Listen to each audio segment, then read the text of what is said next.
Let me find the, I'm not sure if there is anything on the agenda doc, but I will look. No, nothing there today.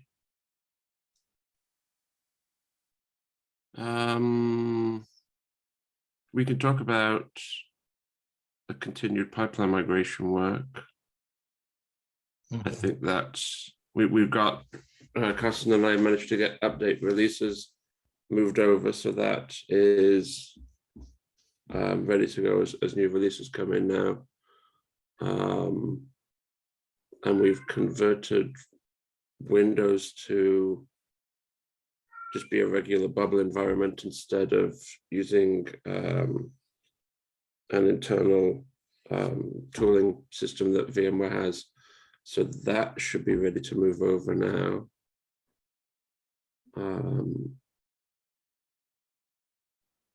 Is there anything else blocking that you can think of, Carson, or are we good to go there? Oh, are you double muted? No, you're still muted. I'm double muted. There Sorry. we go. Yeah, I think that was the last blocker. Okay. Well, obviously we'd have to move it over and see, but right. Yeah. Were we just trying to get it green before we did that so that we knew that it was exactly okay? Speaking of that, we're still seeing issues with particularly with upgrades, it seems, but it seems to be issues with compiled CAPI releases. We think it was isolated to a particular version of the bionic stem cell because we've recompiled everything with the latest bionic stem cell, and that seems to solve the problem, but we don't really understand why the problem is happening, and the CAPI team doesn't understand why the problem's happening. Is this the problem with the MySQL or MariaDB driver? Right, it can't find that the pre-start can't find the shared library file to load it. Yeah, so we saw the same problem at SAP on Ali Cloud infrastructures that are not connected to the internet or that have a flaky connection to the internet. So we thought it might have something to do with the release not being fully self-contained or so. And I think this was also what Thess from the CAPI team changed, that they updated the Ruby release in the CAPI release, so the bundling stuff. But yeah, when you say it's still happening, then might not be this. Well, so the thing that we're seeing that's still happening is the upgrade that tries to upgrade from the latest release is stuck on the latest release. So it's still happening with the older stem cell. It's not happening, to the best of our knowledge, with the newer stem cell. But we're trying to decide how best to unblock ourselves, whether we can just, like for CI, we could just say, okay, well, for now, don't use compiled releases. And that would allow the upgrade to go through because we know it works with the source release.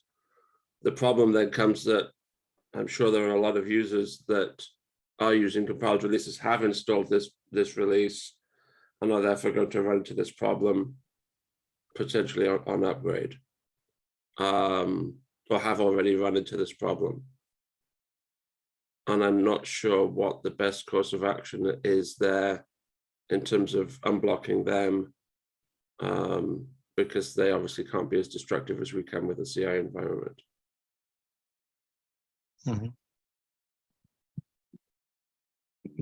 My vote is still, I think, manually unblock this thing so that we can cut a new release. Because more likely than not, I think if this is going to be a patch or a minor, right? And it seems like if folks were to upgrade to this major line, they'd probably just upgrade to the latest patch. So we just skip this problem. True. And if people have already installed the previous version, then they've got past this problem. And we haven't heard anything about it because this is not, we are connected to the internet. So Right. this Oh, is yeah, not we're- the exact same Yeah, issue that was So it's occurring for only SAP and it's only the others. same symptom. Okay. Yeah. Yeah, we definitely have all of these environments are fully internet connected. Mm. Yeah, no, I think that's fair. And that way we get this pipeline green. We can switch it over to the working group CI at that point. Once we've got a release, and then yeah, we should be able to go from there. Mhm. Okay.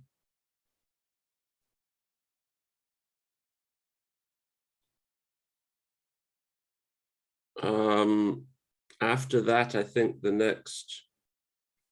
there are two next tracks of work that we need to focus on. One is switching to a default Jammy stem cell, Mhm. and the other is starting to move the CI environments into the working group GCP project.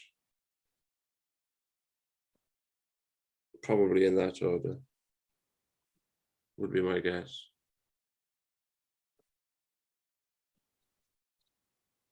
Although there's no reason we can't do them in parallel.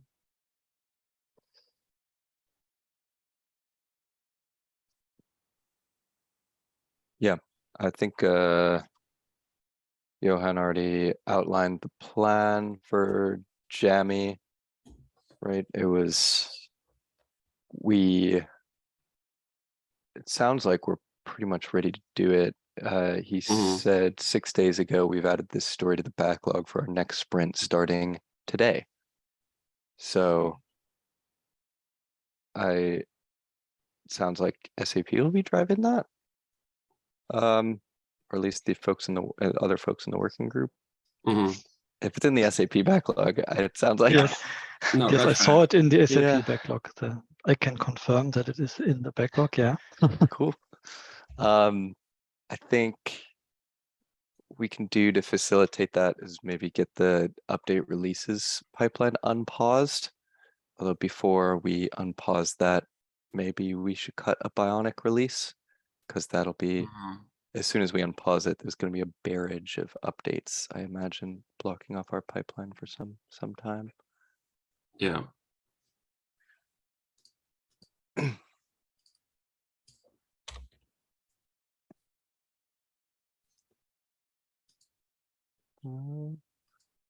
Yeah, I think that's fair. So get a release cut, and then yeah, and we can unpause everything and update releases. Yep. Then, depending how quickly the Jammy work goes, either one more Bionic release or we go straight to Jammy. Yeah, I mean, from what I recall from the Bionic work, there will be some areas in the tooling that we'll just have to search and find references to Bionic and switch them over. But then the update releases pipeline does most of the heavy lifting, so we should be okay once we get to that point. Cool. Do you remember what the users who were asking for new CAPI releases were what version they were asking for? Was it 136? I think it's Or was it- 136 because of the memory leaks. Okay, cool. So we need to get CI green before we cut a release. Cool.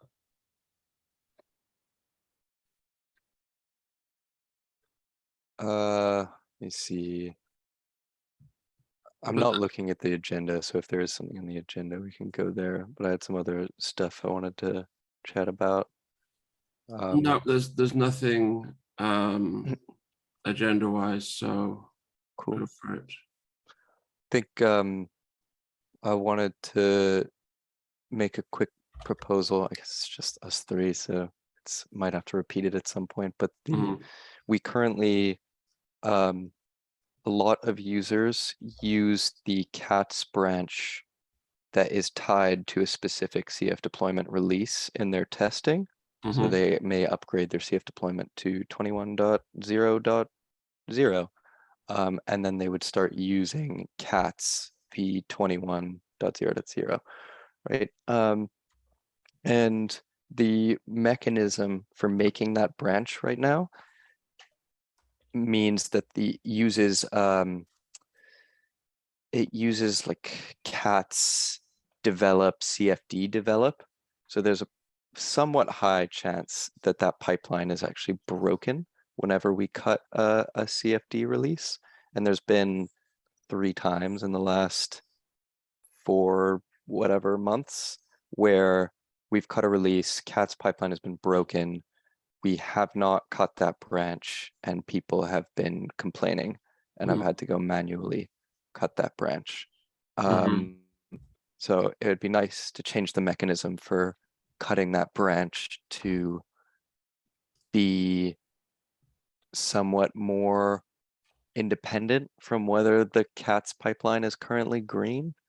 Like if we cut the release, maybe we have an element of the cat's pipeline that's like, okay, grab the latest CF release, grab whatever we've got on, grab the latest version of cats and like at least cut this pipeline.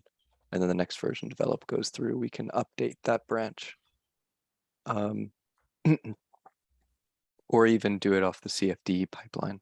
When we cut a release, we also cut whatever version of cats we're using with the branch. Cut a new branch off of whatever version of cats we were using in the CFD pipeline. I think it's release candidate.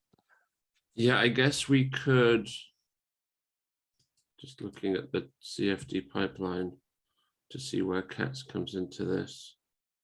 So we have, we use release candidate of cats. So if we threaded that through bless manifest and into the release jobs along with CF deployment release candidate, then all 3 release jobs could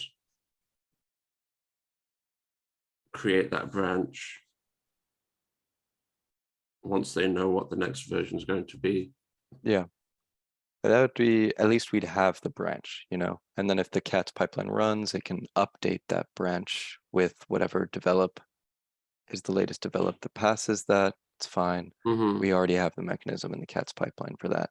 Just be nice to get ahead of, as soon as we cut the release, we also cut that branch so that people who have that tested. I mean, at that point, is there really any benefit to moving the branch? Updating the branch? Yeah, in the pipeline, maybe we just stop doing that altogether. Arguable. I think we do it, we currently do it, so I don't think there's any reason to change it. Yeah. I'm just, like you say, it's not, well, I guess we know at least that change is going to be on release candidate by the time that we do that. Yeah. So it is the equivalent of if it had passed with that the first time. Yeah, that's fair. That's one thing. That wouldn't be a hard change to make. I could make an issue or something for that to track that. And then we don't test Windows stuff for cats or smoke tests, except in the CFD pipeline. Is the other thing I wanted to say. Like we have no, other than unit tests, which are like not even sure if they're being run, because I don't know if we have the Windows prefix that like makes them not run in a Linux VM. We definitely don't run cats Windows except in CFD, and we don't run Windows smoke tests except in the CFD pipeline, which is sort of strange. Yeah.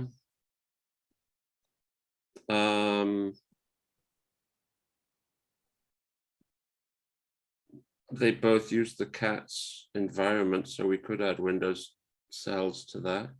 Yeah, and then they'd be able to have a small Windows fan out. I mean, presumably for cats, we'd just include Windows as a suite and run it as part of the single job. True. So it'd slow it down a bit. It would slow it down a bit. No, I mean, no one's complaining so far that Right. we have had this, but yeah, sort of weird that we could theoretically cut a cat's release without having seen it test any of the Windows stuff. I mean, I don't remember the last time we made a change to the Windows test, but yes. I think that's the thing that's saving us at the moment is we don't normally touch them. We updated them fairly recently. Greg reactivated the .NET app. Okay. Yeah, and to test that out, I think I had to like manually spin up a Windows environment.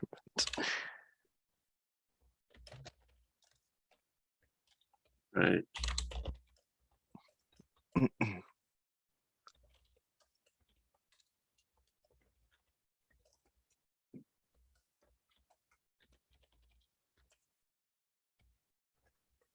Okay. Yeah, that's fair. I think that that would make sense. That's pretty much all I had. Except for I can make an issue for that as well. Except for Philip, what's the deal with the naming convention where we put CF at the beginning of all of the environment URLs? Do you have an example?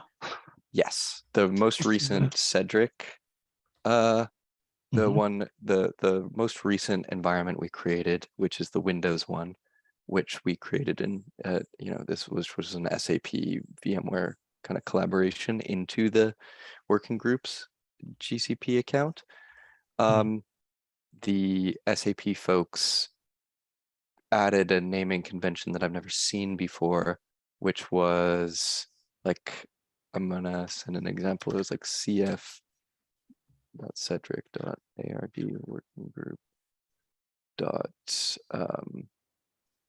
cf.com.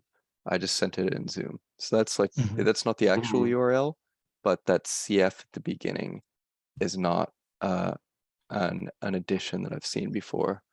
And I think Aftab or Sven told me that was the normal SAP way of designating a CF environment. What does that add?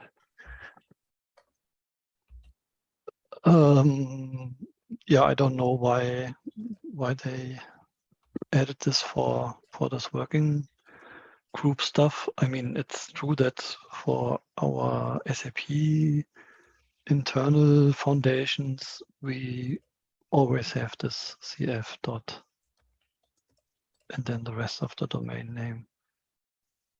But yeah, I don't think that this is something that must be used for the working group as well. I mean, if you say this is uncommon and was not there before.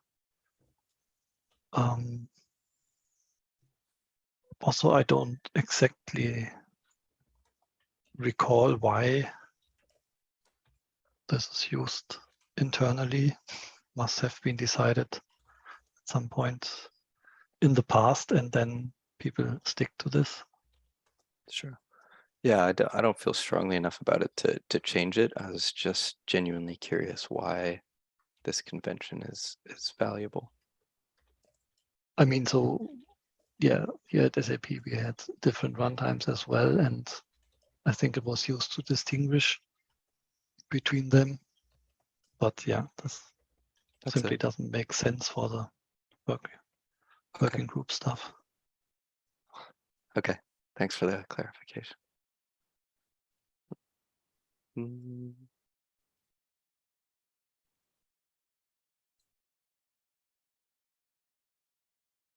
Okay.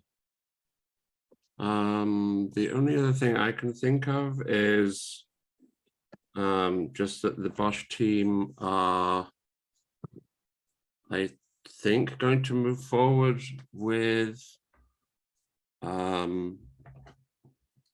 their part of the work to make their Terraform templates available so that we can start to replace Bubble. There's nothing that we need to do at this point, but that is starting to gain momentum. So that will be coming at some point soon. So that will be good. Well, that'll be work.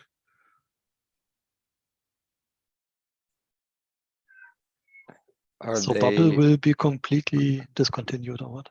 Correct. Bubble will be archived at that point once we have a working replacement for ourselves and in the concourse tasks.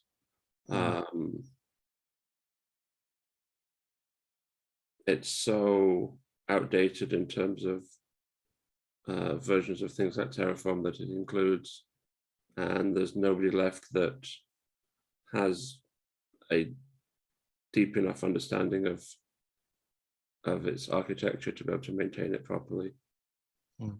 And so at this point, we're trying to find the right solution for creating environments that is maintained and is more easily maintainable by the different working groups, so that we can support what we need to. Unfortunately, it won't be a nice single tool that does everything. But yeah, without a dedicated team supporting it, there's just no way to keep that going.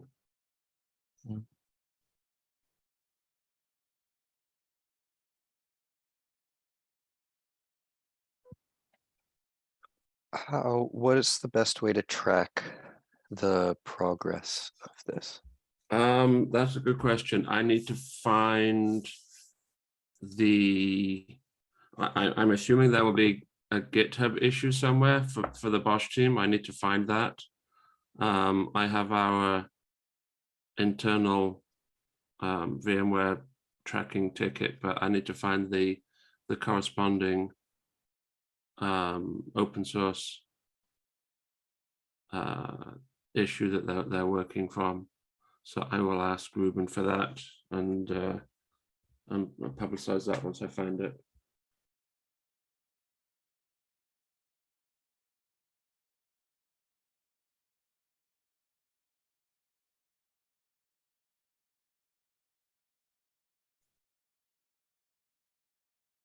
But yeah, I think that's all. That's everything I have.